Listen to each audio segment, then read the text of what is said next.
नमस्कार दोस्तों, मैं हूं कंचन और आप सुन रहे हैं कहानी कंचन की। अगर हम पहली बार मिल रहे हैं, चैनल को सब्सक्राइब कीजिए, नोटिफिकेशन बटन दबा दीजिए ताकि आने वाली हर कहानी में हमारा साथ बना रहे। आइए सुनते हैं मुंशी प्रेमचंद द्वारा लिखी गई उपन्यास रंगभूमि अध्याय 1। शहर अमीरों के रहने और क्रय विक्रय का स्थान है। उसके बाहर की भूमि उनके मनोरंजन और विनोद की जगह है। उसके मध्य भाग में उनके लड़कों की पाठशालाएं और उनके मुकदमेबाजी के अखाड़े होते हैं, जहां न्याय के बहाने गरीबों का गला घोटा जाता है। शहर के आसपास गरीबों की बस्तियां होती हैं। बनारस में पंडेपुर ऐसी ही बस्ती है। वहां न शहरी दीपकों की ज्योति पहुंचती है, न शहरी छिड़काव के छींटे, न शहरी जल खेतों का प्रवाह। सड़क के किनारे छोटे छोटे बनियों और हलवाइयों की दुकानें हैं और उनके पीछे कई इक्के वाले गाड़ीवान, ग्वाले और मजदूर रहते हैं। दो चार घर बिगड़े सफेद पेशों के भी हैं, जिन्हें उनकी हीनावस्था ने शहर से निर्वासित कर दिया है। इन्हीं में एक गरीब और अंधा चमार रहता है,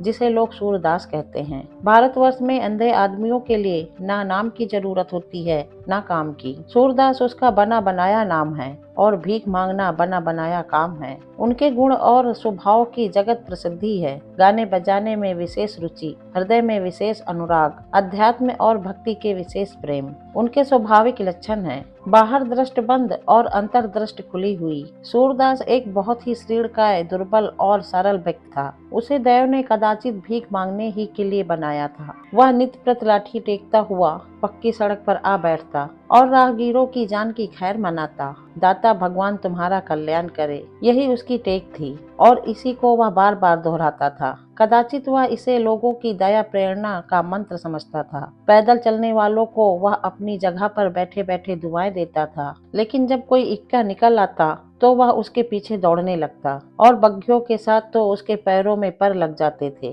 किंतु हवा गाड़ियों को वह अपनी शुभेच्छाओं से परे समझता था। अनुभव ने उसे शिक्षा दी थी कि हवा गाड़ियां किसी की बातें नहीं सुनती। प्रातः काल से संध्या तक उसका समय शुभ कामनाओं में ही कटता था। यहाँ तक कि माघ पूस की बदली और वायु तथा जेठ बैसाख की लू लपट में भी उसे नागा न होता था। कार्तिक का महीना था।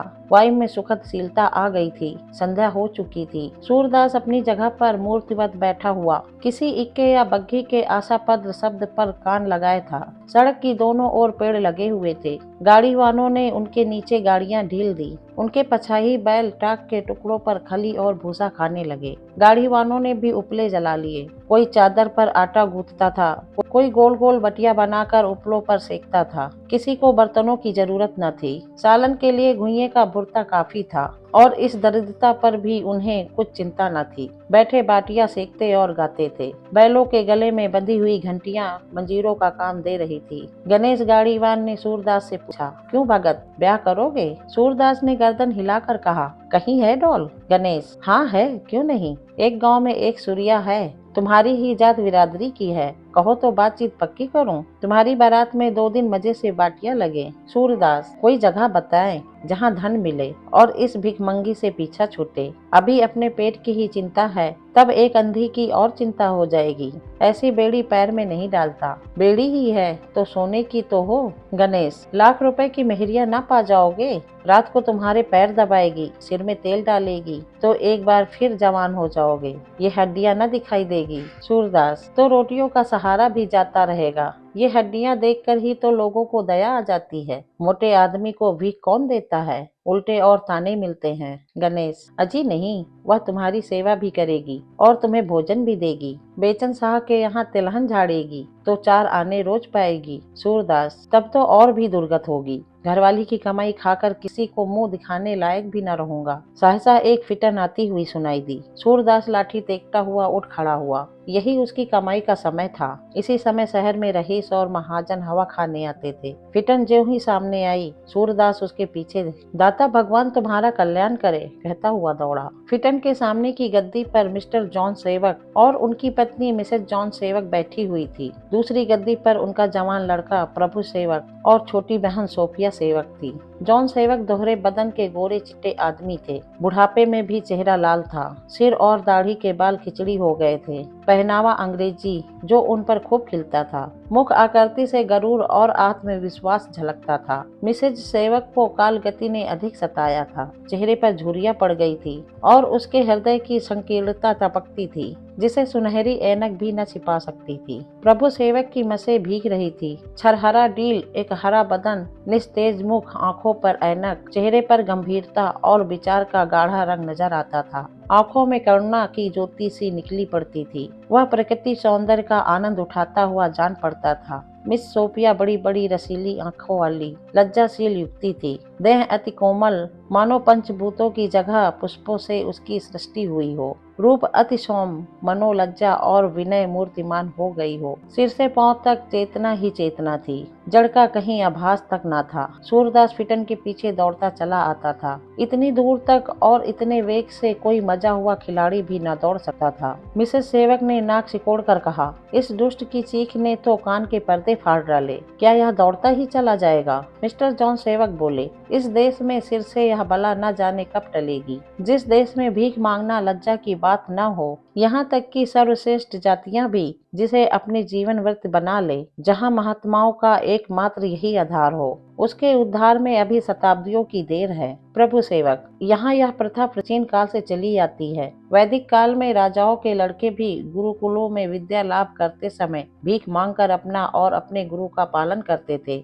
ज्ञानियों और ऋषियों के लिए भी यह कोई अपमान की बात न थी, किंतु वो लोग माया मोह से मुक्त रहकर ज्ञान प्रति के लिए दया का आश्रय लेते थे। उस प्रथा का अब अनुचित व्यापार किया जा रहा है। मैंने यहाँ तक सुना है कि कितने ही ब्राह्मण जो जमींदार हैं, घर से खाली हाथ मुकदमे लड़ने चलते हैं। दिन भर कन्या के विवाह के बहाने या किसी संबंधी के मृत्यु का हीला करके भीख मांगते हैं। शाम को नाच बेचकर पैसे खड़े कर लेते हैं। पैसा जल्द रुपए बन जाते हैं और अंत में कचहरी में कर्मचारियों और वकीलों की जेब में चले जाते हैं। मिसेज सेवक, साइस इस अंधे से कह दो भाग जाए, पैसा नहीं है। सोफिया, नहीं मामा, पैसे हो तो दे दीजिए। बेचारा अंधों मील से दौड़ा आ रहा है, निराश हो जाएगा, उसकी आत्मा को कितना दुख होगा। माँ, तो उसने किसने दौड़ने को कहा था? उसके पैरों में दर्द होता होगा। सोफिया, नहीं अच्छी मम्मा, कुछ दे दीजिए, बेचारा कितना हाफ रहा है। प्रभु सेवक ने जेब से केस निकाला, किंतु तांबे या निकिल का कोई टुकड़ा न निकला और चांदी का कोई सिक्का देने में माँ के नाराज होने का भय था।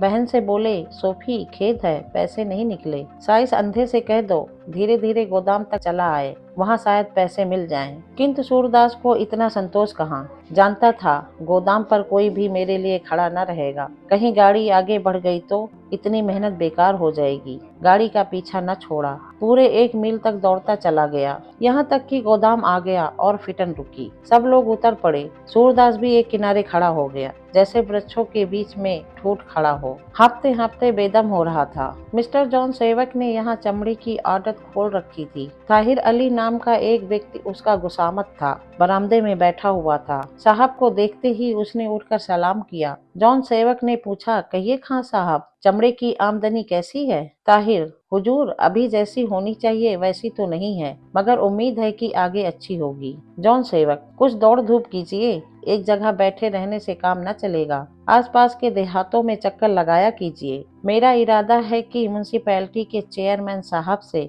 मिलकर यहाँ एक शराब और ताड़ी की दुकान खुलवा दूं। अब आसपास के चमार यहाँ रोज आएंगे और आपको उनसे मेल जोल करने का मौका मिलेगा। आजकल इन छोटी छोटी चालों के बगैर काम नहीं चलता। मुझी को देखिए, ऐसा शायद ही कोई दिन जाता होगा जिस दिन शहर के 2-4 धनी मानी पुरुषों से मेरी मुलाकात न होती हो। 10,000 की भी एक पॉलिसी मिल गई तो कई दिनों की दौड़ धूप ठिकाने लग जाती है। ताहिर, हुजूर, मुझे खुद फिक्र है, क्या जानता नहीं हूँ कि मालिक को 4 पैसे का नफा न होगा तो वह यह काम करेगा ही क्यों। मगर हुजूर ने मेरी जो तनख्वाह मुकर्रर की है उसमें गुजारा नहीं होता। 20 रुपए का गल्ला भी काफी नहीं होता और सब जरूरतें अलग। अभी आपसे कुछ कहने की हिम्मत तो नहीं पड़ती, मगर आपसे न कहूँ तो किसे कहूँ। जॉन सेवक, कुछ दिन काम कीजिए, तरक्की होगी ना।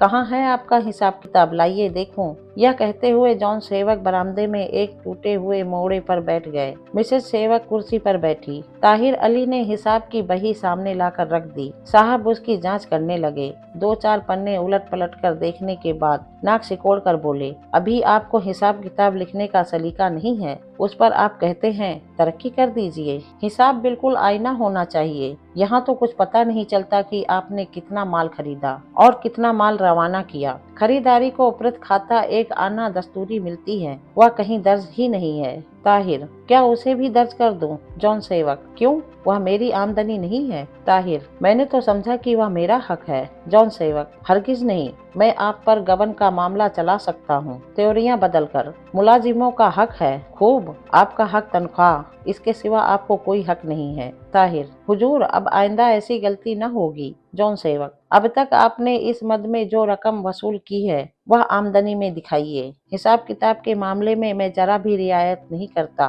ताहिर, हुजूर, बहुत छोटी रकम होगी। जॉन सेवक, कुछ मुजायका नहीं, 1 ही पाई सही, वह सब आपको भरनी पड़ेगी। अभी वह रकम छोटी है, कुछ दिनों में उसकी तादाद सैकड़ों तक पहुंच जाएगी। उस रकम से मैं यहाँ एक संडे स्कूल खोलना चाहता हूँ, समझ गए? मेम साहब की यह बड़ी अभिलाषा है। अच्छा चलिए, वह जमीन कहाँ है जिसका आपने जिक्र किया था? गोदाम के पीछे की ओर एक विस्तृत मैदान था, यहाँ आसपास के जानवर चरने आया करते थे। जॉन सेवक यह जमीन लेकर यहाँ सिगरेट बनाने का एक कारखाना खोलना चाहते थे। प्रभु सेवक को इसी व्यवसाय की शिक्षा प्राप्त करने के लिए अमेरिका भेजा था। जॉन सेवक के साथ प्रभु सेवक और उनकी माता भी जमीन देखने चली। पिता और पुत्र ने मिलकर जमीन का विस्तार नापा। कहाँ कारखाना होगा, कहाँ गोदाम, कहाँ दफ्तर, कहाँ मैनेजर का बंगला, कहाँ श्रमजीवियों के कमरे, कहाँ कोयला रखने की जगह और कहाँ से पानी आएगा। इन विषयों पर दोनों आदमियों में देर तक बातें होती रही। अंत में मिस्टर सेवक ने ताहिर अली से पूछा,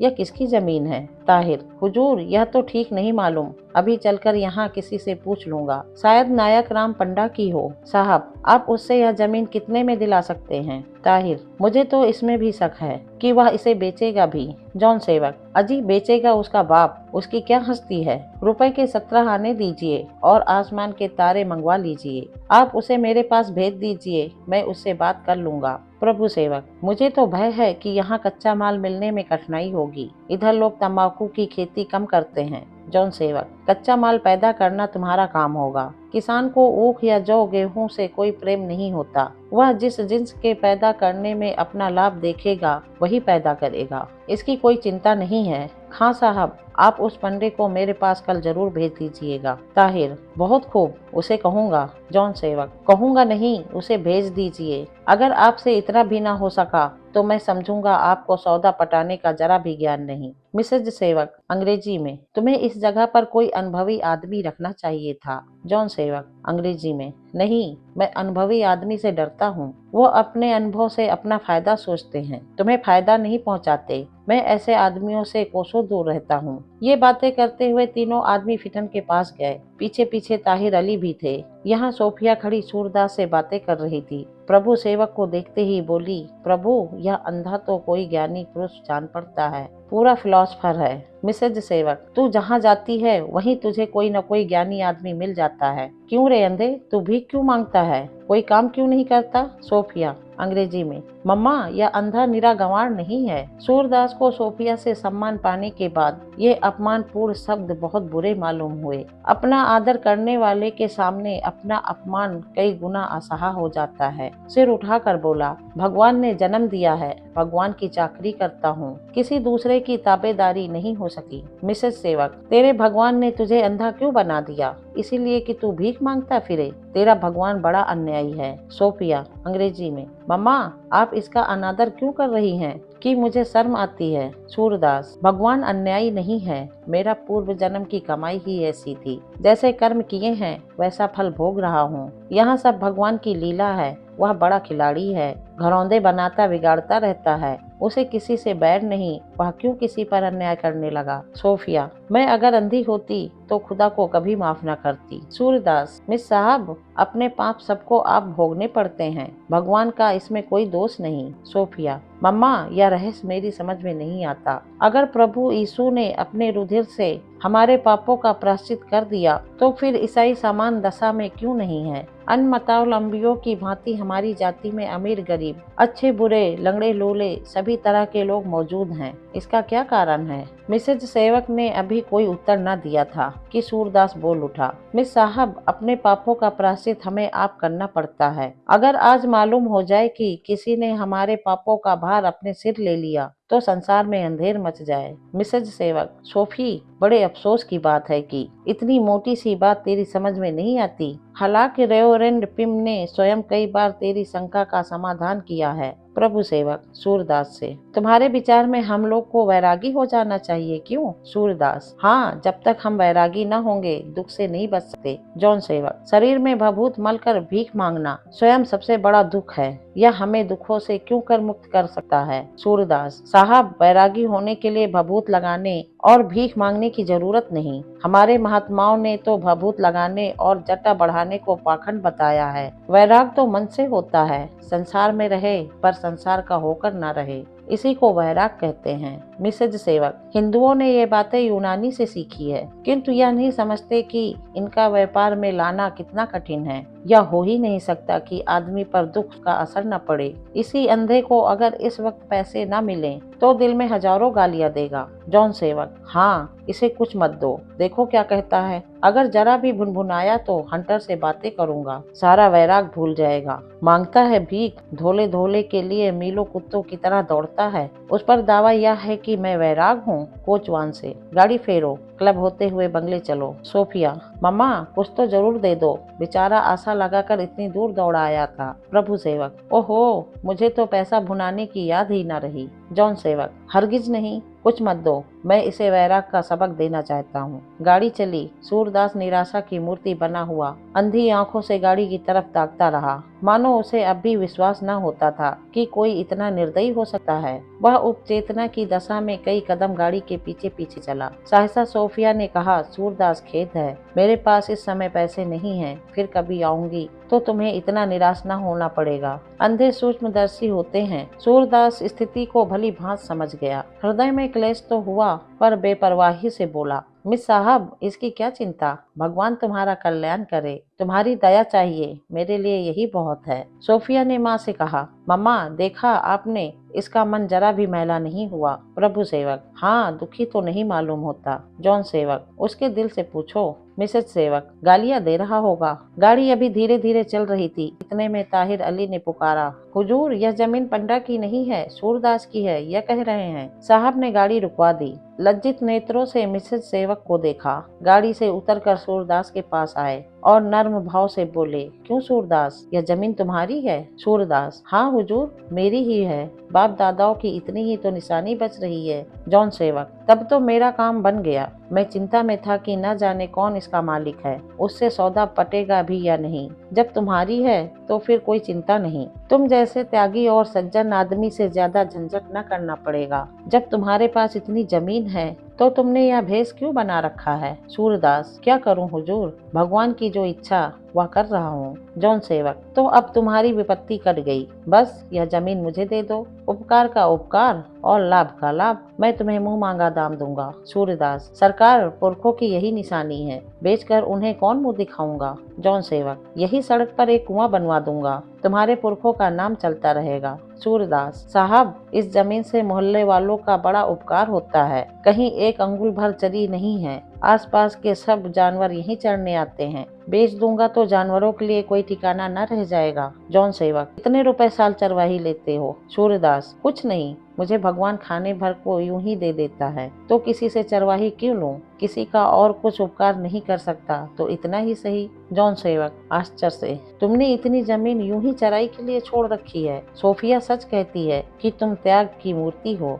मैंने बड़ों बड़ों को इतना त्याग नहीं देखा। तुम धन्य हो, लेकिन जब पशुओं पर इतनी दया करते हो तो मनुष्यों को कैसे निराश करोगे? मैं यह जमीन लिए बिना तुम्हारा गला न छोड़ूंगा। सूरदास, सरकार, यह जमीन मेरी है जरूर, लेकिन जब तक मोहल्ले वाले से पूछ न लूं कुछ कह नहीं सकता। आप इसे लेकर क्या करोगे? जॉन सेवक, यहाँ एक कारखाना खोलूंगा, जिससे देश और जाति की उन्नति होगी, गरीबों का उपकार होगा, हजारों आदमियों की रोटी चलेगी, इसका यश भी तुम्ही को होगा। सूरदास, हुजूर, मोहल्ले वाले से पूछे बिना मैं कुछ नहीं कह सकता। जॉन सेवक, अच्छी बात है, पूछ लो, मैं फिर तुमसे मिलूंगा। इतना समझ रखो कि मेरे साथ सौदा करने में तुम्हें घाटा न होगा। तुम जिस तरह खुश होगे उस तरह खुश करूंगा। यह लो, जेब से 5 रुपए निकाल कर। मैंने तुम्हें मामूली भिखारी समझ लिया था, उस अपमान को क्षमा करो। सूरदास, हुजूर मैं रुपए लेकर क्या करूँगा? धर्म के नाते 2-4 पैसे दे दीजिए तो आपका कल्याण मानूंगा और किसी नाते से मैं रुपए न लूंगा। जॉन सेवक, तुम्हें 2-4 पैसा क्या दूं? इसे ले लो, धर्मार्थ ही समझो। सूरदास, नहीं साहब, धर्म में आपका स्वार्थ मिल गया है, अब यह धर्म नहीं रहा। जॉन सेवक ने बहुत आग्रह किया किंतु सूरदास ने रुपए नहीं लिए। तब वह हार कर गाड़ी पर जा बैठा। मिसेज सेवक ने पूछा, क्या बातें हुई? जॉन सेवक, है तो भिखारी पर बड़ा घमंडी है, 5 रुपए देता था ना लिया। मिसेज सेवक, है कुछ आसा। जॉन सेवक, जितना आसान समझता हूँ उतना आसान नहीं है। गाड़ी तेज हो गई। दोस्तों, रंगभूमि का पहला अध्याय यहीं पे समाप्त होता है। कैसी लगी कहानी कमेंट में जरूर लिखना। वीडियो को लाइक करना, दोस्तों के साथ शेयर करना, चैनल सब्सक्राइब करना मत भूलना। मैं कंचन आपसे विदा लेती हूँ, फिर मिलूंगी इसके अगले भाग के साथ। धन्यवाद।